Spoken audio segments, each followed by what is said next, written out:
안녕하세요. 주식유치원 야너주의 김파고입니다. 자, 오늘 코덱스 코스닥 150 레버리지가 시초가의 1.5% 상승, 종가는 무려 5.5% 상승해서 마무리가 되었는데요. 과연 내일 어떻게 될까요? 가장 유사한 움직임을 보인 배당락 전일은 2019년의 움직임이었는데요. 2019년에는 배당락 전일에 코스닥 150 레버리지가 무려 5%나 상승했었죠.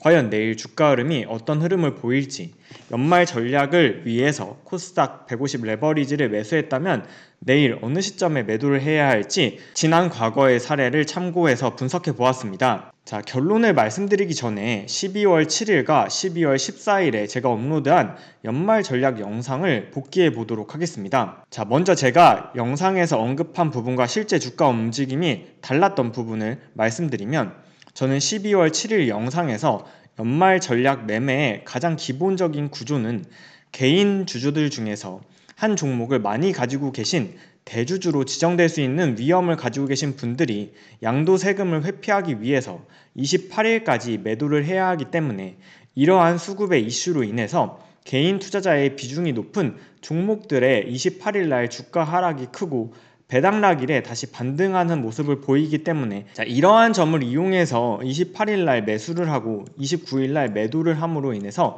연말 전략 수익을 챙기자라는 게 연말 전략의 핵심이었는데요. 영상에서 언급한 부분과 오늘의 주가 움직임은 많이 달랐습니다. 2020년을 기준으로, 즉 작년 12월 배당락일을 살펴보면 배당락일에 바이오 종목과 5G 종목이 크게 올랐는데요. 전일인 배당락 전일에는 대부분 파란색 움직임을 보였었는데, 올해의 주가 움직임을 살펴보면 오늘인 2021년 12월 28일 코스닥 종목들은 전 종목이 크게 상승하는 모습을 보였는데요. 그 중에서도 오후 2시 17분 기준으로 주가 상승이 가장 돋보였던 게임 업체의 경우에는 장중 상승폭이 대단했습니다. 게임도 개인 투자자의 비중이 높은 업종 중에 하나인데요. 이러한 점을 보면 제가 12월 7일에 언급했던 개인 투자자들의 비중이 높은 섹터 단위의 주가 눌림목이 나올 거라는 점은 분명 틀린 것이 분명합니다. 자, 두 번째, 제가 심화편 영상인 12월 14일에서 매수 시점으로는 6년의 결과를 살펴보니 배당락 전일에 시초로 매수하는 게 유리했었고, 매도 시점으로는 2018년을 제외하고는 종가 매도가 유리하다고 이야기를 드렸고, 따라서 코덱스 코스닥 150 레버리지를 이용한 연말 전략의 경우에는 시초에 매수하는 것이 과거에 유리했었다고 분석을 해드렸는데요. 오늘 주가 움직임의 결과 시초 매수가 종가 매수보다는 유리했었습니다. 다만 매도 시점이 언제가 유리할지는 내일이 돼봐야 알 수 있는데요. 따라서 오늘 영상은 코덱스 코스닥 150 레버리지의 경우에 배당락일에 언제 매도하는 게, 즉 시초에 매도하는 게 유리할지 종가에 매도하는 게 유리할지 좀 더 초점을 맞춰서 영상을 작업했습니다. 광고 하나만 하고 갈게요. 클래스 101과 주식유치원 야너주가 콜라보를 드디어 시작했습니다. 오늘의 영상 설명에 있는 아래 링크를 클릭해서 응원하기를 눌러주셨으면 정말 감사하겠습니다.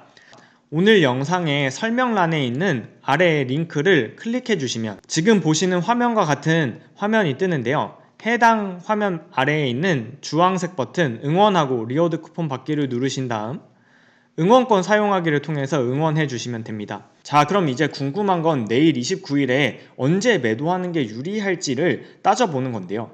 자, 먼저 오늘의 시장 움직임 살펴보면 코스닥은 개인이 1조 1000억을, 코스피에서는 1조 900억을 매도하며 양 시장 합쳐서 개인이 무려 3조 원을 순매도했죠. 즉 대주주 지정 회피를 위해서, 즉 세금을 회피하기 위해서 큰 손 개미 투자자들이 분명 매도한 것은 분명합니다. 다만 주가의 움직임은 하락이 아니라 상승을 했는데요. 이 상승의 주체는 매수한 사람 쪽에 있겠죠. 즉 매도보다 매수를 더 적극적으로 했기 때문에 주가가 상승했다고 볼 수 있는데요. 누가 매수를 했냐? 기관이 주도적으로 매수를 했습니다. 화면에서 보시는 오른쪽 표는 코스닥 시장에서 각 주체별로의 순매수 현황을 나타낸 건데요. 개인 투자자는 12월 22일부터 5일 동안 약 2조 5천억을 순매도하는 반면에 이 물량의 대부분을 기관 투자자들이 매수했죠. 그냥 매수한 게 아니라 오늘 같은 경우에는 매수 호가를 올려가면서 매수를 했기 때문에 주가 지수가 상승을 했는데요. 그렇다면 어떤 업종이 주도적으로 올랐나?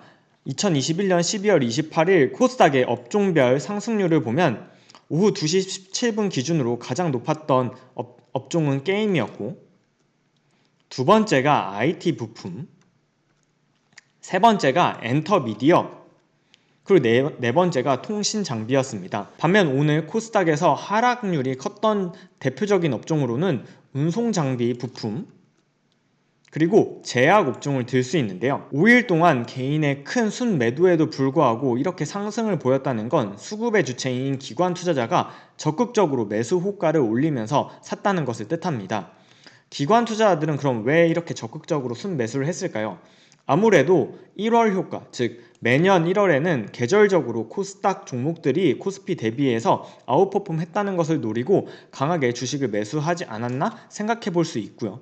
추가적으로 기관 투자자들이 오늘 적극적으로 매수한 종목들이 2022년에 주도주가 될 수 있기 때문에 이러한 관점에서 오늘 기관이 적극적으로 매수한 종목들을 깊이 있게 공부해 보는 것도 좋은 투자 아이디어가 될 것으로 보입니다.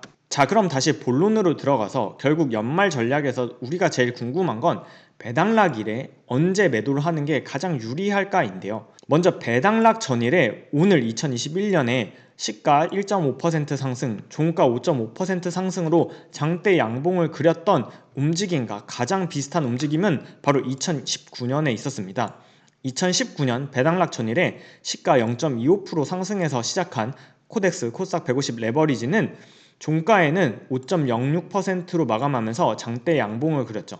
그렇다면 2019년에 배당락일의 주가 흐름은 어땠을까요? 배당락일 주가 흐름은 0.48% 시초가 상승해서 시작해서 고가는 4.6%, 저가는 마이너스 0.06%, 종가는 3.25%로 끝나서 시초가 대비해서 종가가 더 유리한 모습을 보였습니다. 또한 배당락일에 코덱스 코스닥 150 레버리지 ETF의 경우에는 2015년부터 2020년까지 6년 동안 시초가가 단 한 번도 마이너스로 시작한 해가 없는데요. 이러한 점을 잘 눈여겨볼 필요가 있고 2018년에만 종가가 마이너스로 끝났는데요. 이 2018년 종가가 마이너스로 끝날 때 시초가가 무려 5%나 상승했다는 점을 눈여겨볼 필요가 있습니다. 두 번째로 누적 순매도 규모와 코스닥의 상승률로 가장 비슷한 연도를 찾아보면 2021년에는 11월 이후의 순매도가 무려 3조 1천억에 달했습니다. 이는 2017년에 11월과 12월에 합쳐서 2조 6천억 원을 판 2017년과 가장 비슷한데요.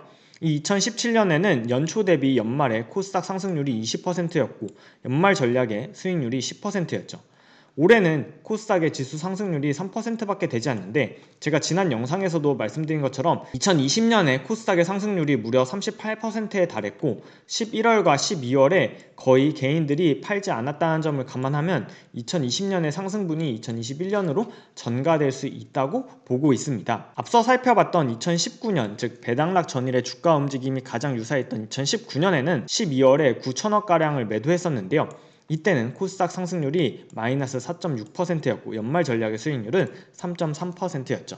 즉 2017년에는 누적 순매도 규모가 가장 비슷했는데요. 이때는 배당락일에 시가 대비해서 종가에 파는 게 좀 더 유리했었고요. 2019년에는 배당락 전일에 주가의 움직임이 가장 흡사한 장대 양봉을 보였는데요. 이때도 마찬가지로 시초가 대비 종가가 더 유리한 모습을 보였고 최고가는 장중에 나왔습니다. 자, 결론을 내보도록 하겠습니다. 연말 전략을 수행하신 분들이라면 코덱스 코스닥 150 레버리지 내일 매매 시점이 언제가 유리할까요?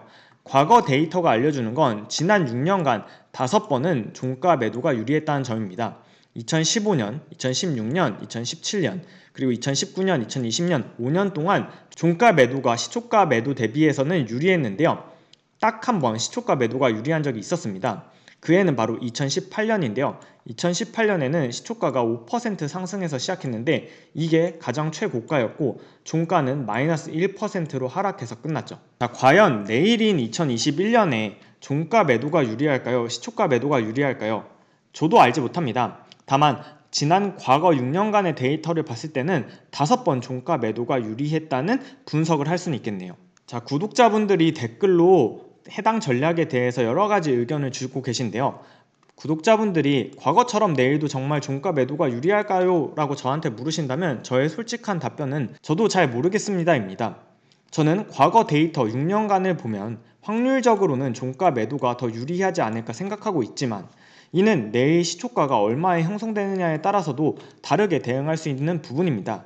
2018년의 사례처럼요. 그런데 이 영상만 보시고 너가 종가 매도가 유리해서 내가 종가까지 들고 있었는데 내일 종가가 하락해서 끝나서 너 때문에 손해를 봤다 라고 만약에 저한테 화살을 돌리신다면 이 점을 꼭 기억하시면 좋겠습니다. 모든 투자 판단에 대한 책임은 투자자 본인에게 달려있으며 본 방송에서 제공하는 주식의 가격 상승, 가격 하락에 대해서 저희 야너주가 절대 보장하지 않습니다. 자, 내일 시초가에 팔지 종가에 팔지 제가 답을 드릴 수가 없습니다.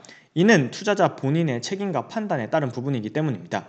자, 2021년도 수요일과 목요일 이틀밖에 거래일이 남지 않았는데요. 만약 연말 전략을 수행하신 분들이 계시다면 내일 매매를 잘 하셔서 좋은 수익을 얻으실 수 있도록 응원하겠습니다. 자, 아직 채널 구독 및 영상 좋아요 그리고 영상 알림 설정 안 하신 분들이 있다면 꼭 채널 구독 및 영상 알림 설정 해주시고요. 저는 다음 영상에서 다시 인사드리도록 하겠습니다. 그럼 다음 영상에서 만나요. 안녕.